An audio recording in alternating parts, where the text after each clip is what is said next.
ಈ ದಿನ ಕಾರ್ಯಕ್ರಮ ಶ್ರೀಮತಿ ಭಾರತಿ ಶೇಷಯ್ಯನವರು ಈ ಕಾರ್ಯಕ್ರಮ ಯಶಸ್ವಿಯಾಗಿ ಅಂತ ಹೇಳ್ಕೊಳ್ತಾರೆ.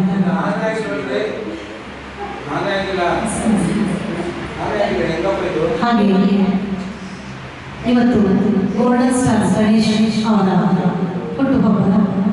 ಹಾಗೆ ನಮ್ಮ crazy star Ravichandran, karate king Shankar ಇವರ ಎಲ್ಲ ಒಂದು ಗೀತೆಗಳನ್ನು ಹಾಡಿ ಎಲ್ಲರಿಗೂ ಮನೋರಂಜನೆ, ಎಲ್ಲರಿಗೂ ಒಂದು ಖುಷಿ ತರುವಂತಹ ಒಂದು ಕಾರ್ಯಕ್ರಮ. ಇದಕ್ಕೆ ಸಾಕ್ಷಿಯಾದಂಥ ನಮ್ಮ ವೀಣಾವಾದಕಿ ಭಾರತಿ ಶೇಷಯ್ಯನವರು ಪ್ರತಿ ಒಂದು ಕಾರ್ಯಕ್ರಮವನ್ನು ನೀವು ಯಶಸ್ವಿಯಾಗಿ ಅಂತ ಕೇಳ್ಕೊಳ್ತಾ ಒಂದು ಭಕ್ತಿ ಗೀತೆಯನ್ನು ಹಾಡ್ತಾ ಇದ್ದೀನಿ. ಓಂಕಾರನಾದ ಗೊತ್ತಾಗ್ತಾ ಇಲ್ಲ, ಅದು ಒಂದು ನಿಮಿಷ ಇದೆ, ನಾನು ಇದನ್ನ